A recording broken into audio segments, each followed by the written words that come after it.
Before we get into it, you might be wondering why is there a course about the course itself is called Family Guidelines, and it's actually a 6-week it's a 4-session long course, 4 6-week sessions, and so I've tried to condense a lot of it into just the 6 hours that we have. So there's a lot of information that we still cover in the course itself, but we won't be getting into all of that tonight or over the next course, next couple of days. So you might be wondering why do we even have a course about this? Well, if you look at it, the spiritual and social structure of the whole world is connected to this idea of the family.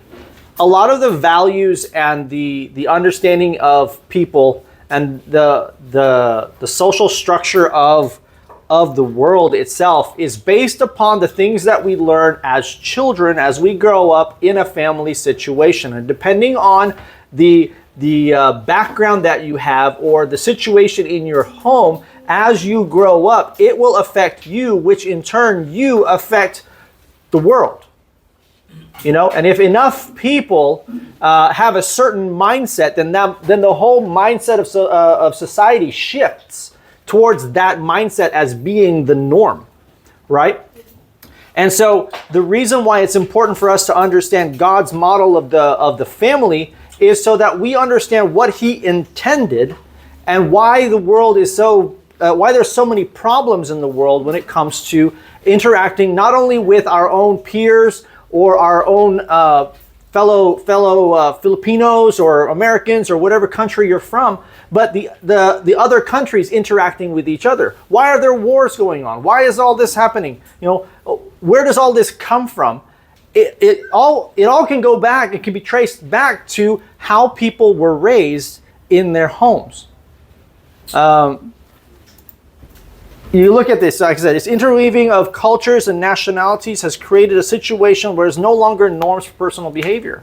If you go back several generations, you'll find that the thoughts of people, what is right versus what is wrong, what is acceptable versus what is not acceptable, is very, very different depending on how many generations you go back. You think about your grandparents and their situation, you think about your parents and the mindset that they had, and you look at your own generation and your children's generation and your grandchildren's generation, and you look at how things have changed just over the last 4 or 5 generations, and you try to think back even further than that. How many generations can you go back before you start noticing a severe change in the way society views certain things? For example, right now society's looking. The big issue that we have is the LGBTQ community. Right, that's a big thing that we see in the world today as far as society goes. We're going back and forth. Society's going back and forth between is it acceptable, is it not? Right, that whole kind of thing. But we're not talking about that tonight. We're looking at the aspect of this is the reason why society is in the situation that it is can be traced back to the family situation, because that's where we develop our core values, if you will. What makes me who I am is how I was raised in the family, right?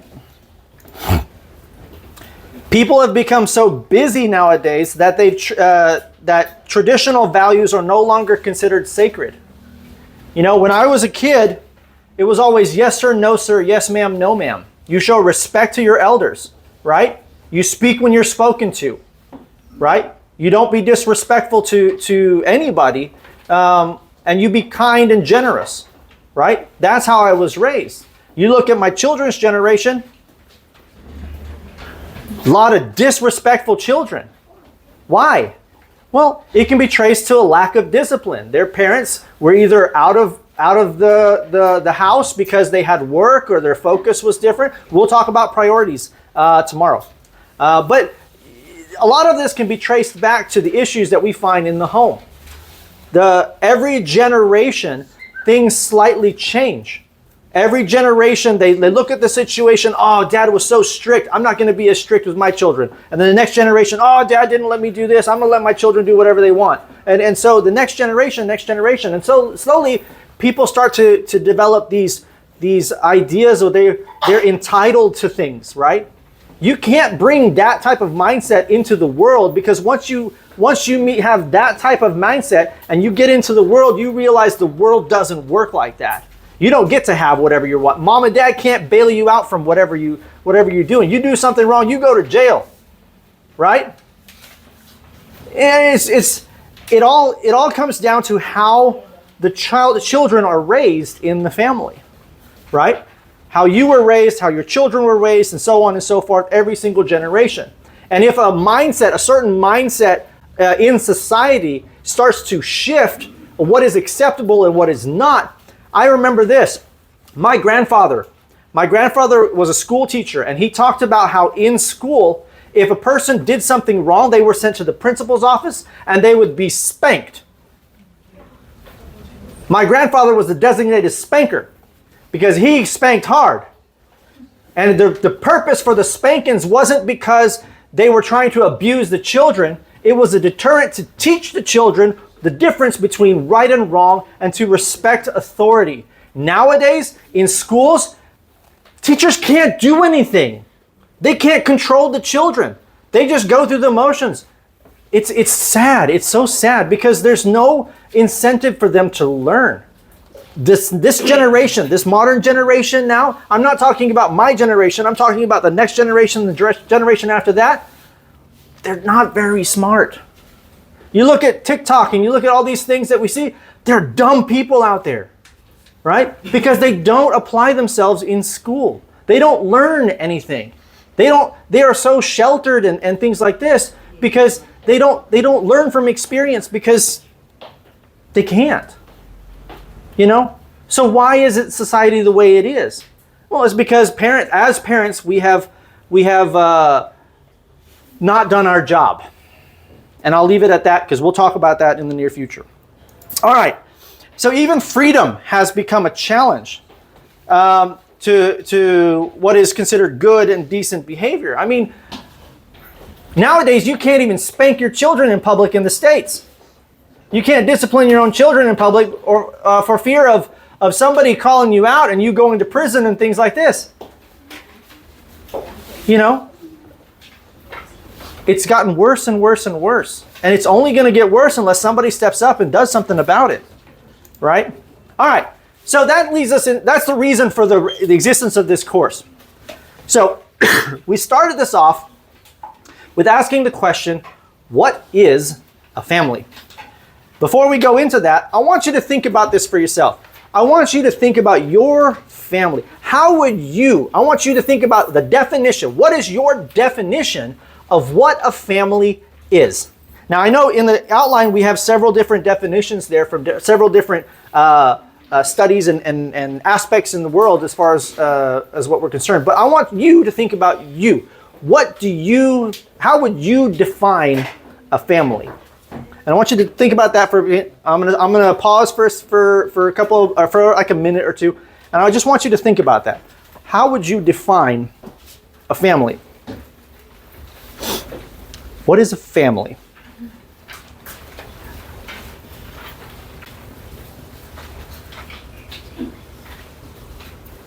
Anybody want to share? One or two people? How would you define a family?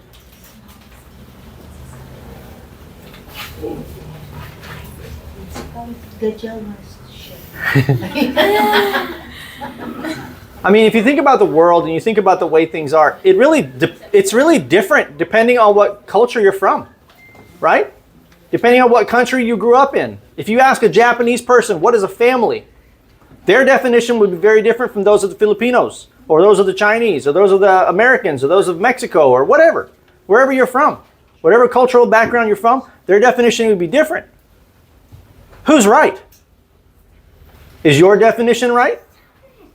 Is your definition based upon how you grew up in the house? Or is your definition based upon how you see other people? Who's right?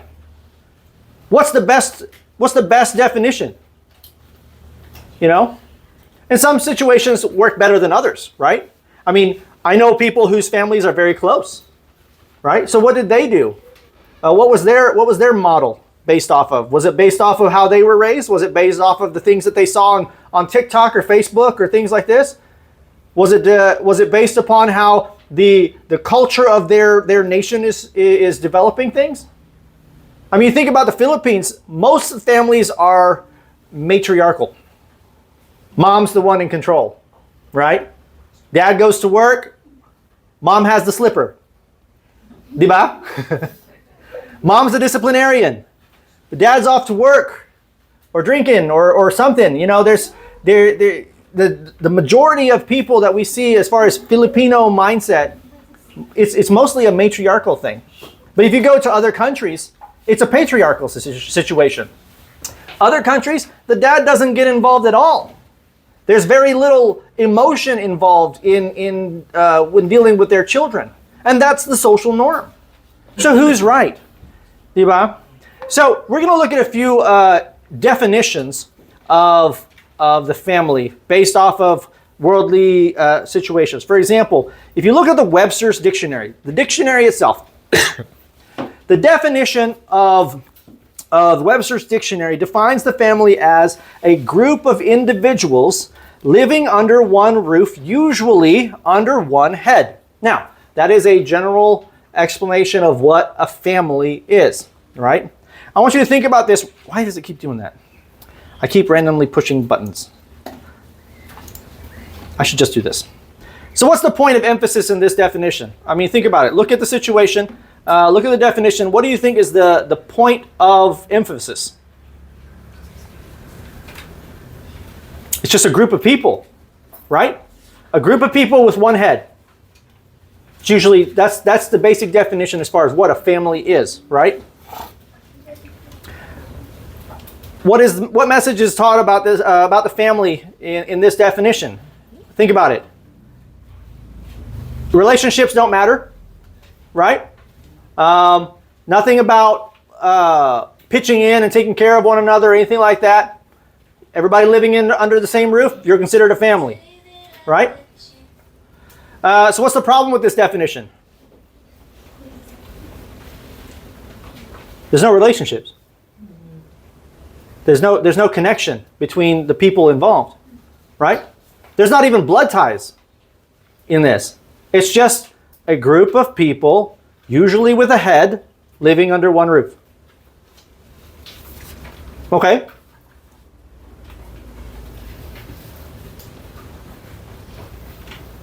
Think about that for a second. All right, let's go through another aspect in the world as far as that's concerned. Anthropology. Do you know what anthropology is? Study of humans.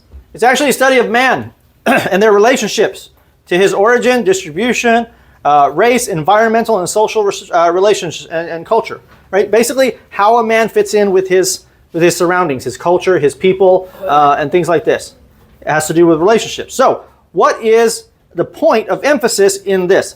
Anthropology defines the family as a social unit where members, usually parents and their children, live in a common household and acknowledge certain reciprocal rights and obligations. You know what reciprocal means? You give, you receive, right? What I do, I receive as well. So we reciprocate, right? Especially in regards to the economic activities. Okay, so this is a group of individuals living under the same house, but there are responsibilities involved, right? They don't necessarily have to be parents and children. I mean, you could live in an apartment with a couple other people and everybody pitching in for the rent and food and things like this, electricity, stuff like that. As far as this is concerned, you would be considered a family, right? You don't necessarily have to have any blood ties or anything like that. As far as anthropology is concerned, this is what we would refer to as a family.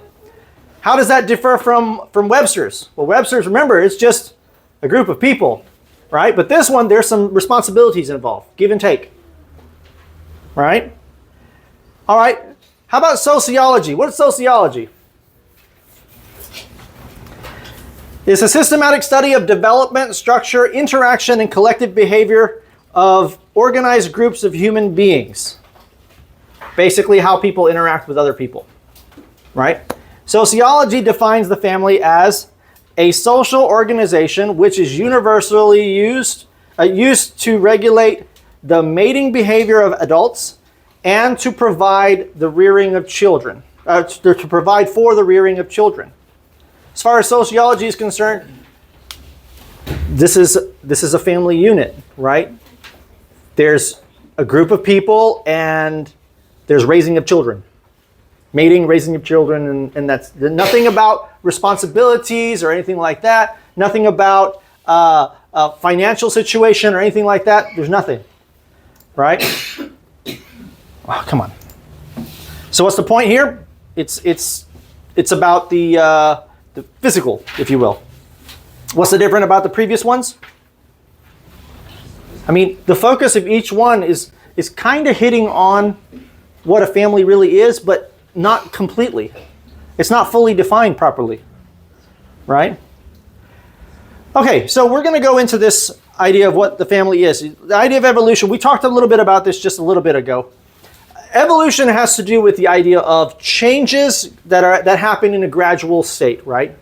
When I say something evolves, I'm not talking about, I grow an extra hand and fingers and toes and things like that. I'm talking about how over generations, some attitudes or things like that may change from one state to another, right? At one point in history, women were not allowed to vote. Women didn't have rights like men did, right?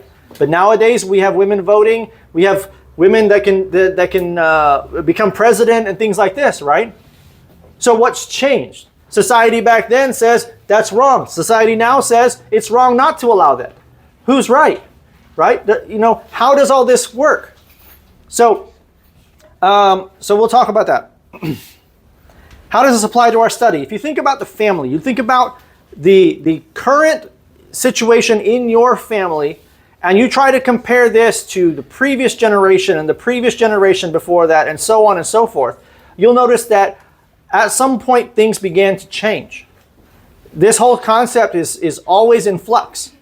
Right? Why is it in flux? Because everybody is trying their best to do what they think is best as far as the way the family is supposed to be raised.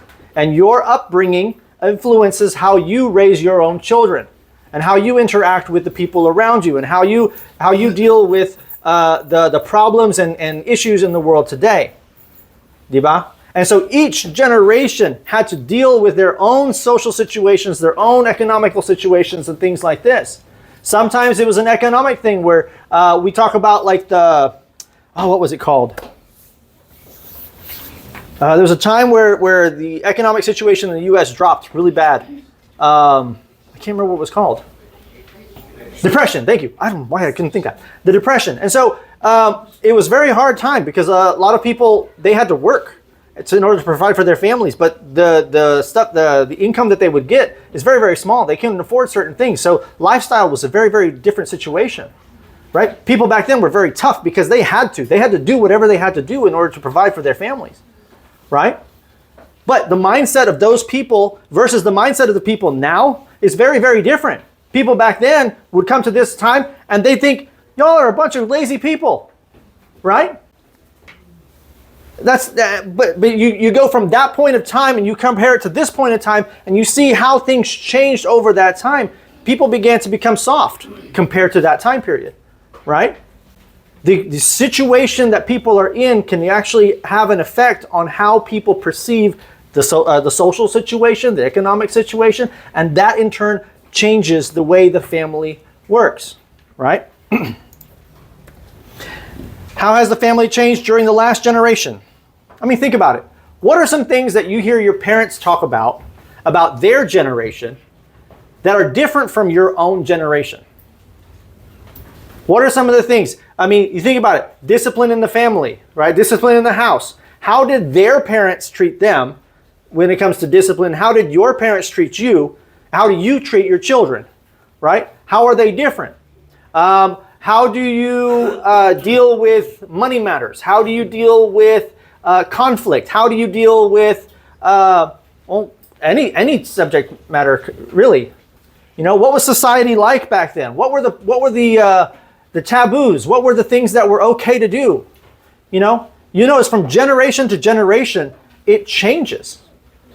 It wasn't that long ago that slavery was an okay thing. But nowadays, when you look at our society today, slavery is wrong, right? Wrong. You go back, 3 or 4 generations back then, slavery was a thing, right? And it was okay. It was actually something that society used as a way to correct people, prisoners, people who did bad things, who stole, who whatever. They would become slaves for a portion of time in order for them to pay off their debts. And once they fulfilled their time, then they would be released and everything would be great, right? So it was a tool that was used. But nowadays we go back and we look at those situations because of the abuse that certain people had on that situation. The mindset of people changed, thinking, oh, slavery is wrong, right? So yeah, think about it. How has the family changed during the last generation? And think back, how's it changed 2 generations ago? And you go as far as you think about it. There's constant change. How does the condition of the family affect the life in our society? If enough people have the mindset that this idea or this mentality, this way of thinking is the right way of thinking, if enough people have that, then that will affect a change on the people around, right? People in general have this tendency to become part of the group, right? In a society when there's a lot of people around and the majority of the people have a certain mindset, then those who don't change their mindset to fit the society, the majority, are ostracized and they're looked down upon. Oh, you want to be different, blah, blah, blah, whatever. And so people tend to change their mindset and go along with the crowd instead of sticking to what they believe is right. And so a lot of times when a majority of the people change their mindset, their paradigm shifts slightly. And over the course of generations, you now have a situation where this generation and this generation are completely different.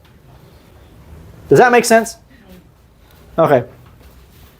So as far as the family goes, what are some positive things, strengths that we can see in today's families?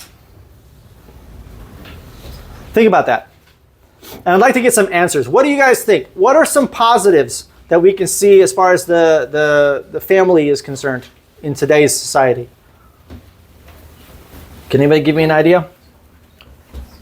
There's more information given on how children should be raised. Okay, there's a lot more information available compared to previous generations. Okay. What else?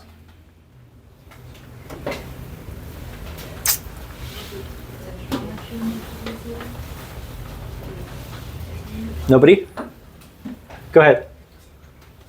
Because there's a lot of information out there. The children have more opinions. Okay, well that's more of a negative, is it not? Is that a negative or a positive? Well, positive if you compare it to the old family, like they're all kept inside. Mm-hmm. Now they're more open to communicate with their parents or with their siblings even.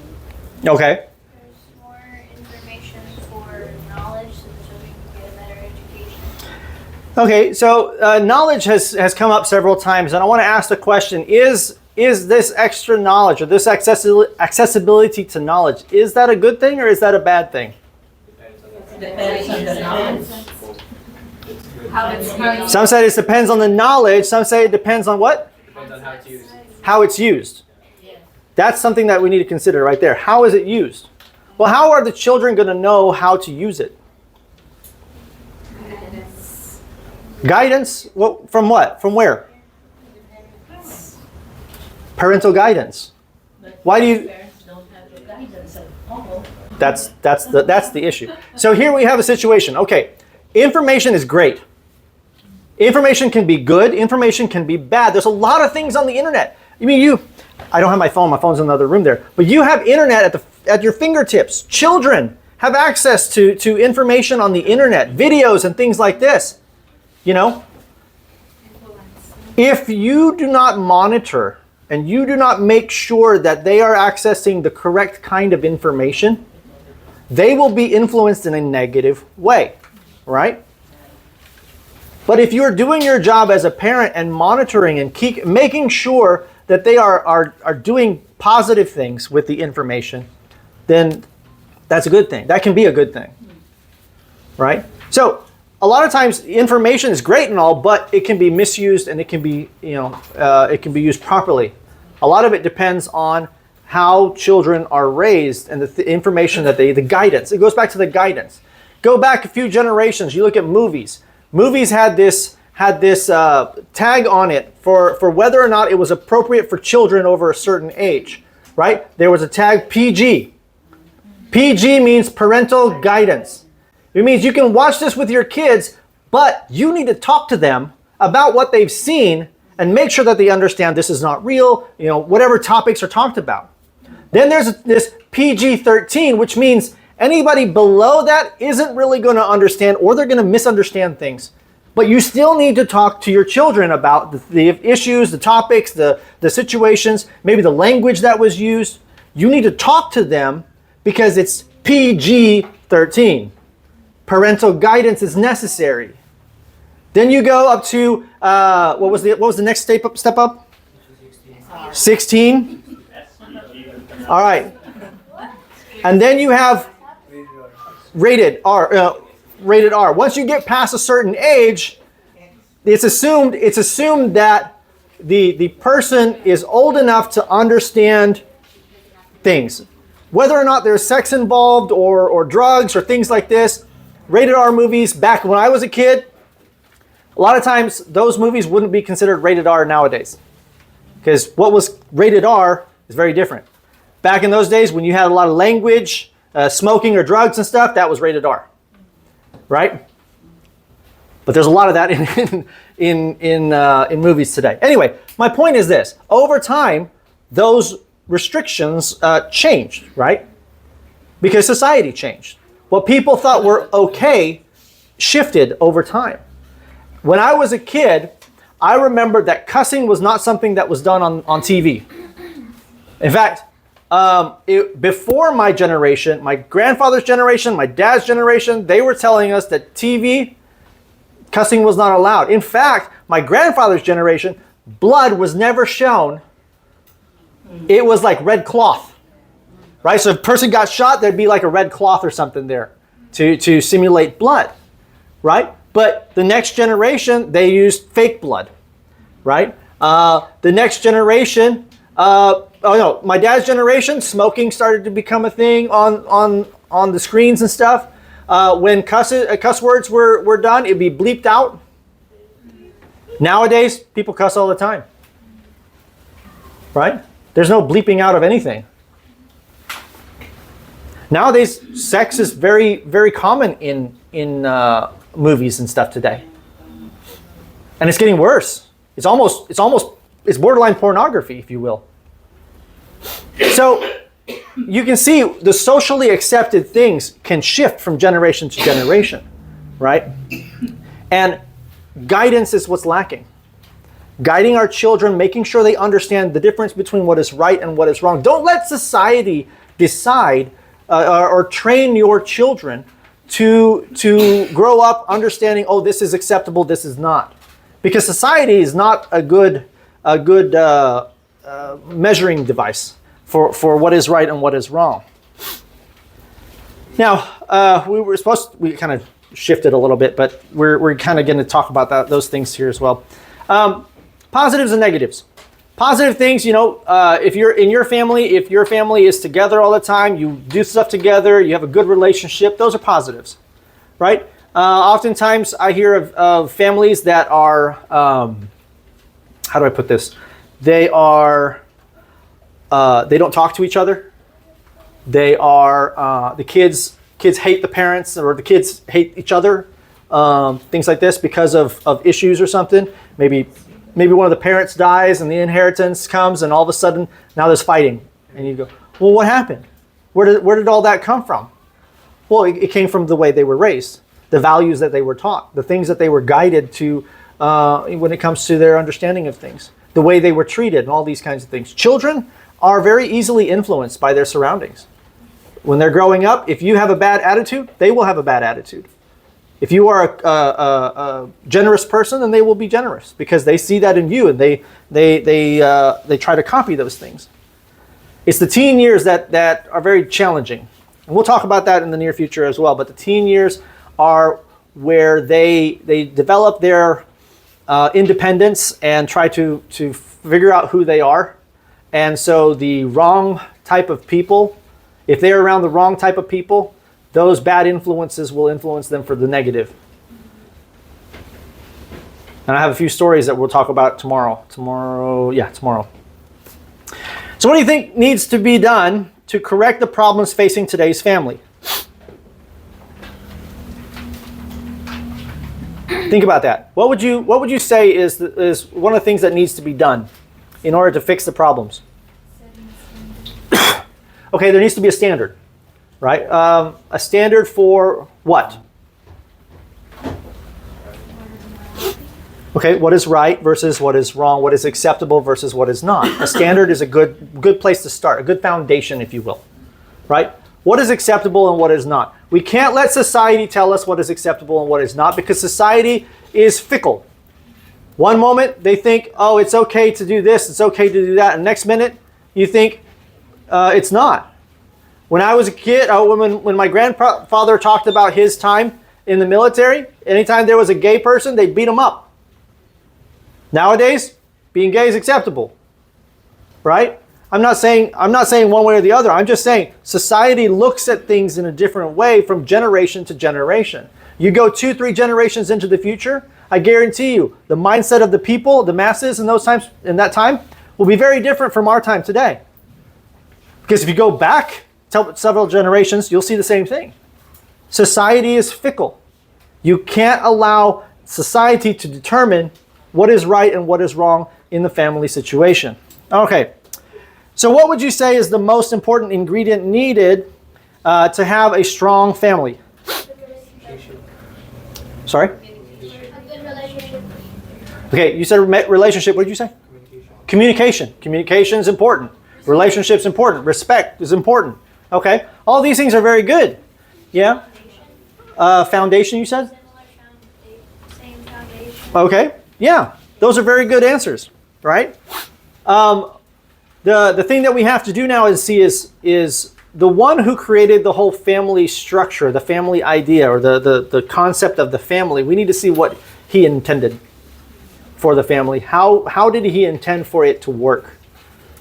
You know, yes, there should be similar foundation. There should be respect. There should be all the things that you guys mentioned, right? So what does the Bible actually say with regards to the family and how it's supposed to work? By looking at how things go in your own family, how important would you say your family feels that ingredient really is? Now, this is a rhetorical question. You don't have to answer this, but I want you to think about it. Your family situation. Are these ingredients present in your family situation right now? Because if you think that they're important, shouldn't they exist in your family situation? If not, what do you need to do in order to fix that? How would you compare your family to those of the other people you know? I mean, as people, we want to be accepted by other people, right? And so we try to conform to the way things are around us. Oftentimes we get very jealous because we're like, oh, they have this kind of stuff. I wish I had that, you know? I wish I had the relationship they have with their son or their daughter or whatever. And you know, it can have an effect on us in a positive or in a negative way, you know? So how do we fix it? How do we fix the situation that we have with regards to the misunderstandings or the misconceptions when it comes to the idea of family? It needs to start with God. Why does it need to start with God? Anybody tell me? Why does the solution need to begin with God? Because God created the whole family concept, right? God created the family to accomplish a certain thing, right? So the best source for us to fix the problem that we see in society when it comes to the family unit is to go back to the origin, go back to the source, and that's God, right? Because he unites all generations and all people together. It doesn't matter what generation you're from. He has one model. All right, we're going to call it a model. God's model for the family. Okay? That was another title that I was going to use instead of the other one, but we decided to go with the one that we went with. God's model for the family. What is God's model, and how did he intend for the family to operate? Because remember, going back to the idea of the machine has parts. The parts have responsibilities, and they're supposed to operate in a certain way. And as long as each part operates in the way it's expected to operate, the machine runs smoothly. But the moment the parts start to do things that they're not supposed to, or they're trying to become other parts, things start to break down, right? And so in order for us to fix the issues in society, it doesn't matter what culture you're from, because we all come from the same source. It doesn't matter if you're Chinese or Japanese or Malaysian or whatever. It doesn't matter what country you come from, what culture you come from. We all come from the same source. We were all created by the same creator, right? And since God created the concept of family, we need to see what he has to say when it comes to how a family is supposed to work. He crosses over all cultural lines and speaks to the heart of our problems. He understands our struggles and gives us all the same advice. Excuse me. He is the same yesterday, today, and forever. And so his explanations or expectations for the family will always be consistent. So what does he expect? Let's look at Ephesians. We got a couple of passages that we're going to look through. I'm going to kind of go through these a little quickly. We're going to revisit some of these passages because we're actually running out of time. So I'm going to go through these passages. We've got Ephesians chapter 5, verse 21 to chapter 6, verse 4. Here we're dealing with the roles. What are the roles? I'm not talking about roles like bread, but I'm talking about roles like who's in charge of what? Not bread rolls, but roles. All right, who wants to read? Be willing to obey each other. Do this because you respect Christ. Wives, be under the authority of your husbands, the same as the Lord. The husband is the head of the wife, the same as Christ is the head of the church. The church is Christ's body. Christ is the Savior of the body. The church is under the authority of Christ, so it is the same with your wives. You should be under the authority of your husbands in everything. Verse 25, husbands, love your wives the same as Christ loved the church. Christ died for the church. He died to make the church holy. Christ used the telling of the good news to make the church clean by washing it with water. Christ died so that he could give the church to himself like a bride full of glory. He died so that the church could be pure and without fault, with no evil or sin or any other thing wrong in the church. And husbands should love their wives like that. They should love their wives like they love their own bodies. The man who loves his wife loves himself. Why? Because no person ever hates his own body. Every person feeds and takes care of his body, and that is what Christ does for the church. Because we are parts of his body. The scripture says, so a man will leave his father and mother and join his wife, and the two will become one. That secret truth is very important. I am talking about Christ and the church. But each of you must love his wife like he loves himself, and a wife must respect her husband. Chapter 6. Children, obey your parents the way the Lord wants. That is the right thing to do. The commandment says, you must honor your father and mother. That is the first commandment that has a promise with it. The promise is that everything will be fine with you, and you will have a long life on the earth. Fathers, do not make your children angry, but raise your children with the training and teaching of the Lord. Okay. First off, one of the things that we do every time we look at a passage is to look at the context. What's the context of this? If you want a context, go back to chapter 5, verse 15 to 20. Look carefully, then how you walk, not as unwise but wise, making the best use of the time, because the days are evil. Therefore, do not be foolish, but understand what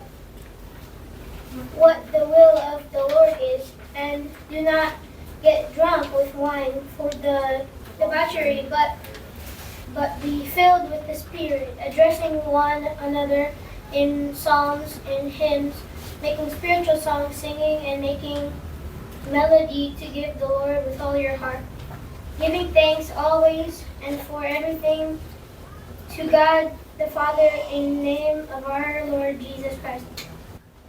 He's talking to the group of Christians in Ephesus, right? And he's reminding them of some things. One of the things that he mentions is the will of the Father, right? It's very important, right? And so he goes into several things, talks about several things. And one of the things that he mentions is this section that we're in, right? About the roles in the family, right? God set up the roles of the family. What specific things can we learn about the different roles found in the family? It starts off in verse 21, right? 21 basically says what? Okay, in the Greek it says to submit to one another. Why? Out of fear. Of who? Okay. Anybody have a strict dad? Growing up, when your dad was strict? When dad said something, you listened, right? Why? Why did we listen? Because I didn't want to get spanked. I had this respect and fear for my father. Because it's not because I was afraid that he was going to beat me, but I was afraid of what he's capable of. Right? So it says that we're supposed to submit to one another. Not to lord over, but to submit to one another. This is talking about Christians. Doesn't matter if you're male or female, old or young or whatever. We're supposed to submit to one another. Why? Because remember who dad is. Right? So, with that in mind, what does he say next? What's the next section? He talks about wives. He gives some instructions to wives. What does he say about the wives? Wives, submit to your husbands. Why? We'll get into that. Does it? Sorry. I was going to say something. I'm not going to say it because there's too many moms and wives here. I might mess up. I might say something wrong. No, anyway. So what does it say? Wives, submit to your husbands. Why? For the husband is the head of the wife. Okay. We have a little bit of a hierarchy situation here. I'm not saying the husband is the king of the castle. That's one thing that was going around during my dad's generation, my grandfather's generation. They thought, oh, it's my house, my castle. You know, I get to do whatever I want. No. That's not the case at all, right? What we see here is wives are supposed to be submissive to their husbands, whose role it is to be the leader of the family, right? Okay, continue. What does it say? What is it? Because also Christ is the head of the church. Okay, so there's a comparison here between Christ and the church and husbands and their wives, right? The church is Christ's wife, right? What did Christ do for his wife? He died for it. He protected it. He died for it. He did everything he needed to in order to provide for his wife whatever they needed, right? This is what we refer to as love. Christ showed love for us. We'll talk about agape here in a little bit. So, on the one hand, we see wives. Wives, submit to your husbands, whose role it is to be the leader of the house, the leader of the family, right? Okay? Just as the church submits to Christ. What does it say to the husbands? Husbands, agape your wife. It doesn't say to have warm, fuzzy feelings for your wife. It says to agape your wife. Now, we'll talk about agape. What is agape? And if you look down near the section E, I'm just going to mention this, but we're going to get into it at section E here of this part here. Agape has to do with, it's not about emotion, right? It's doing what is best for someone regardless of how you feel about the person. I don't have to like you, but I have to do what is best for you. Now, there are times where I don't like myself. I do things that I regret. I do things that I wish I hadn't done. I look in the mirror and I do not like the person looking back at me. Yet, I brush my teeth, I take a bath, I feed myself.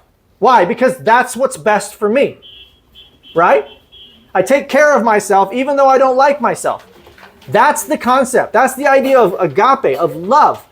Doing what's best for someone regardless of how you feel. Husbands, agape your wife. Continue. What does it say? Just as Christ agape the church and gave himself up. Right? So, we see here the husbands are the head of the family. The wives are supposed to submit to their husbands, but they don't have to worry. If the husband is doing what they're supposed to, then everything's great. Right? Let's continue. Well, we have several passages that we're going to talk about. Well, we need to get through the passages before it gets too late. Fathers. Fathers do what? I can't hear you. You guys speak up. Fathers do what?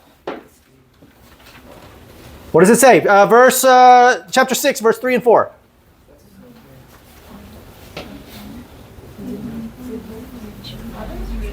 Fathers, no, say, verse 3 and 4 of chapter 6. Do not provoke your children to wrath. Do not provoke your children, and the word there is wrath, to anger. It doesn't say don't make them mad. It says don't provoke them to wrath. Wrath is a little bit different. Wrath is like when you do something without thinking about it. It's kind of on par with getting drunk. Emotions get high, you get frustrated, you just do something and then you regret it right after that. Don't provoke them to wrath. Why? What does it say? But bring them up in the training and admonition of the Lord. There needs to be guidance. But guide them into what? Train them to love and fear the Lord. Right? Children. Verses 1 and 2 of chapter 6. What is the children's role?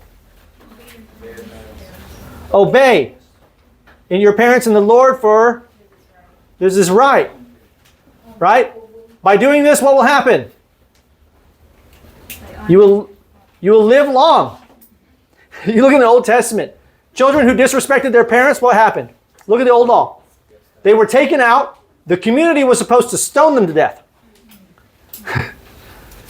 You obey your parents, you will show respect, and you will live a long life. So, we have a situation here where the father is the head, the mother is supposed to be submit to their husbands, right? The children are supposed to submit to their parents, right? Fathers, they're not supposed to mistreat their children, right? But all of this goes back to the idea of agape, doing what's best for someone regardless of how you feel. Right? Let's look at another passage, Colossians chapter 3. Okay, so this one basically says the same thing, but in fewer words, right? Wives, submit to your husbands. Husbands, what does it say for the husbands?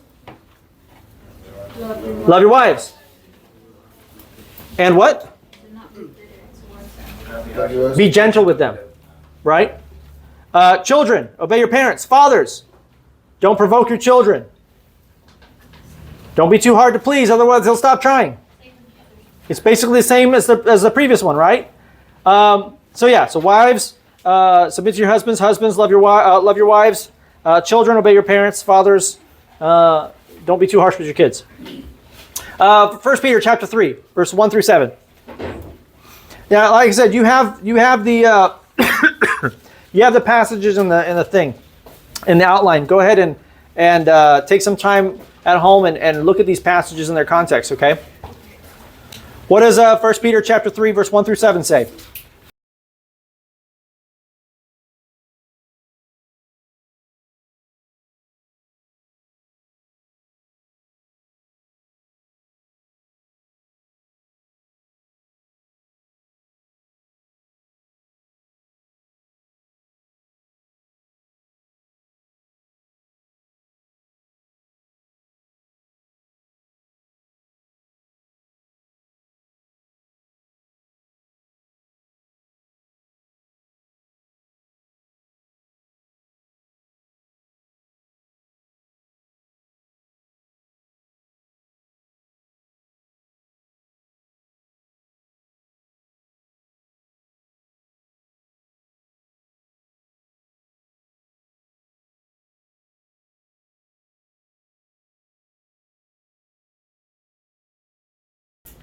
So we have two things here. We have the wives and we have the husbands, right? Wives, submit yourselves to your husbands, right?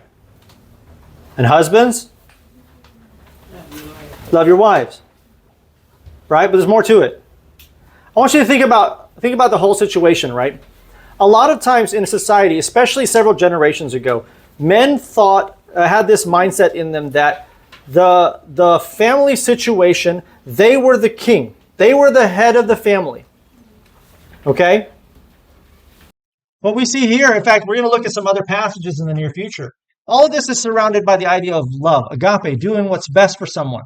In fact, these passages, talk about how these men are supposed to respect and be gentle and consider your wives and things like this, right?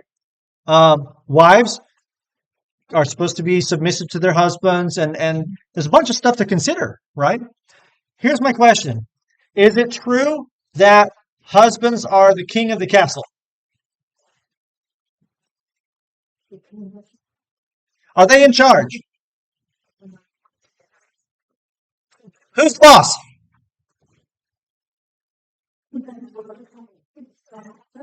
From the children's perspective, yeah, dad's involved. Dad's the boss. But who's actually the boss? God. Okay?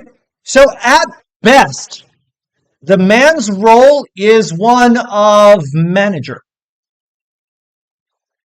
It's not my family that I'm running. Right? It's not my family. It's God's family that He has chosen to allow me to have. My children are not mine, they're His.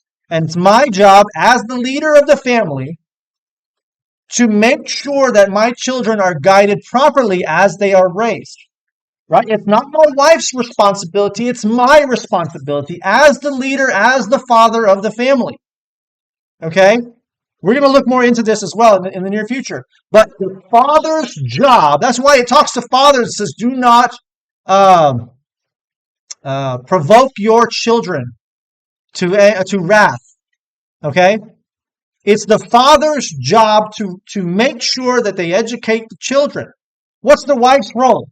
Support. Right? Wife is there to help the father accomplish the things that God has for the family. She's supposed to help him in accomplishing those things. Like I said, we'll have more passages that we're going to look at. Look at these passages, look at the context of them, and we'll have more information about that as we go. But remember, all of this goes back to the idea of what is best. Agape. Okay? When we get to the idea of disciplining children, that is necessary. I don't like spanking my children, but I do. Why? Because it is what is best for them, because they need to learn the difference between right and wrong before they leave my house. Because God gave me that role as the father to make sure I train and raise my children to understand who God is, to fear Him, and to respect Him, and to do what He says. Okay? I know I realize it sounds like I'm getting ahead of myself and things like this, but as we study this and as we go through this, there's some things that we need to make sure that we understand. When God says this is how it is, we need to understand this is how it is. At best, I am just a manager of the family that God has allowed me to have. Here's the thing that we need to remember. Going back to Ephesians chapter 5, verse 21, that first verse that we looked at said,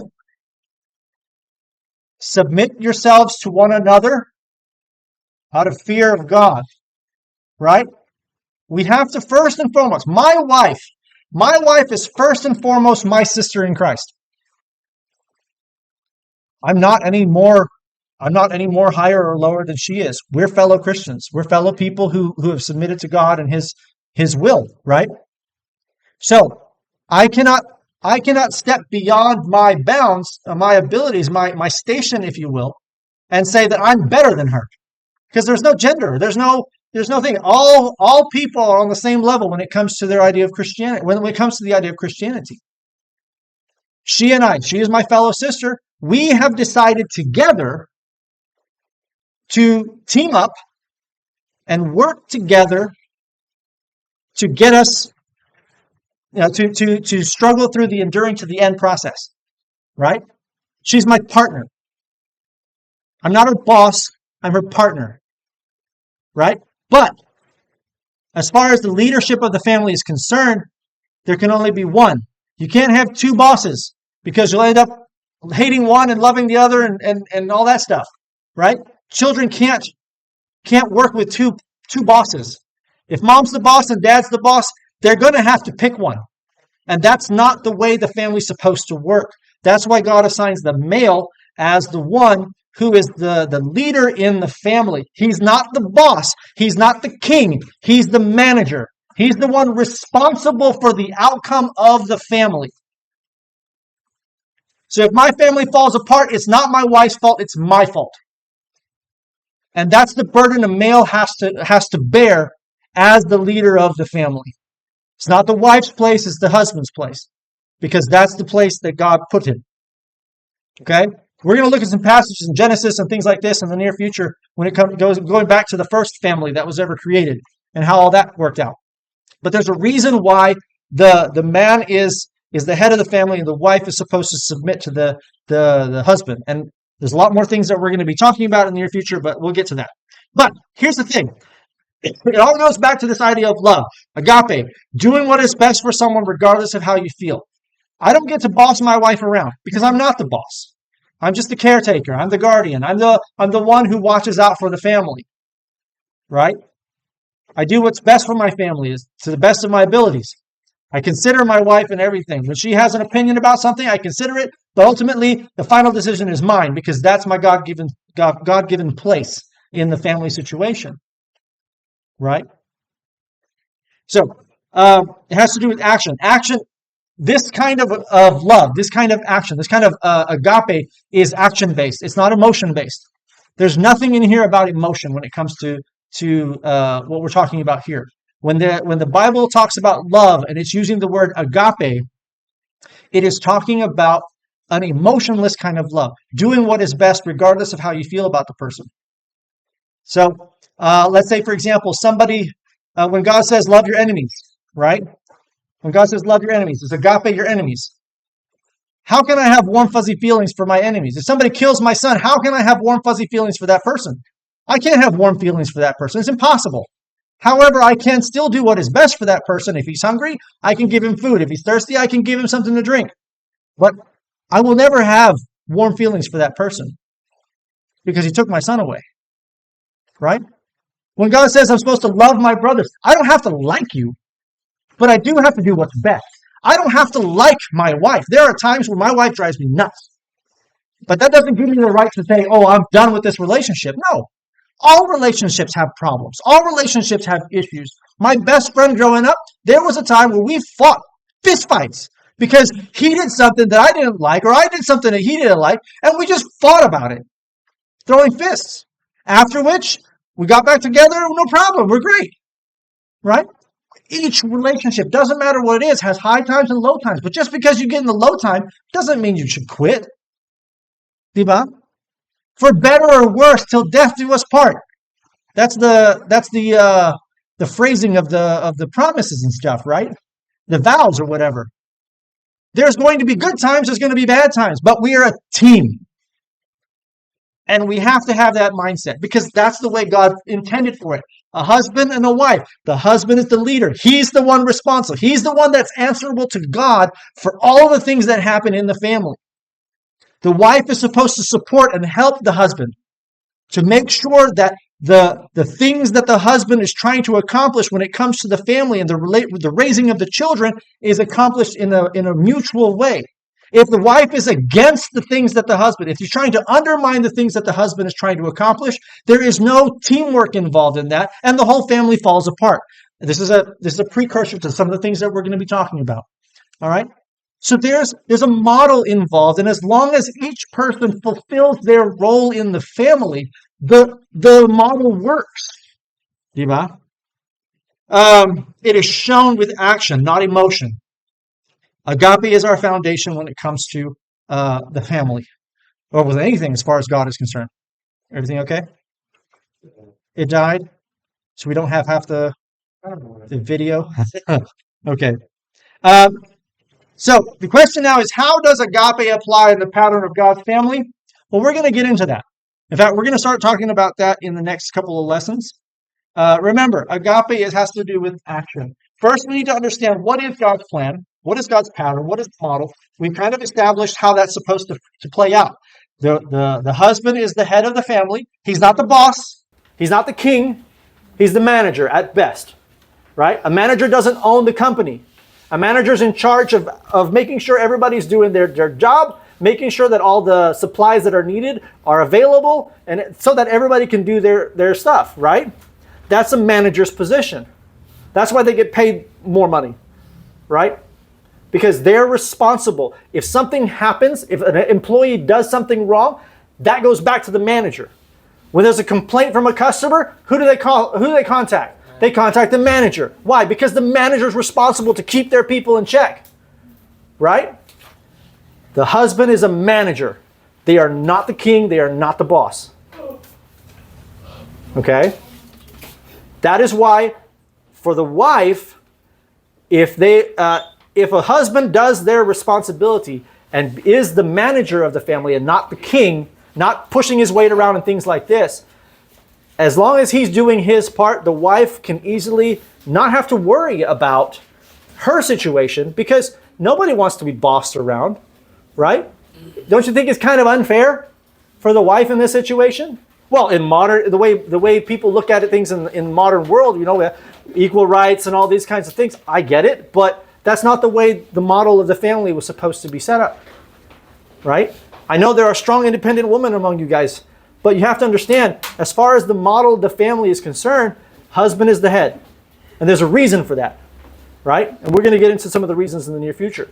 But there's a reason for that, and there can only be one head, because if there are multiple heads, the children are going to have a hard time understanding who's actually in charge here. Who do I listen to? I'm going to hate one and love the other, and stuff like this. And it's going to be bad. It won't play out the way you hope. And that's why there's so many problems in the world today. Because misunderstanding about the roles of the family, misrepresentation, and misapplication of the roles in the family. Because men think they're the boss, they're the king, they're the head, they can do whatever they want. No, they can't. You're supposed to be a team. My wife and I are a team. We've been a team for 18 years. 18 years ago, I decided that I would like to spend the rest of my life with her as my partner. Not my subordinate, my partner. Right? Ultimately, I have to make the choices, and I have to live with the repercussions of those choices, because I'm the head of the family. I'm the male in the family. But at the same time, I expect her to support my decisions, even though she doesn't like them. Now, we'll talk about that situation in the near future as well, right? So we're going to end for tonight. We have a couple more things that we're going to talk about tomorrow and the next day. In your outline, you will notice there's a whole section that we haven't gone through. It's thought questions. I want you guys to take these home, and I want you to look these over, and I want you to think about them. And when you come to class tomorrow, hopefully you've had a chance to look these over and kind of think about the things that I said today, and have thought about how you might answer these questions. And thank you guys very much for your time.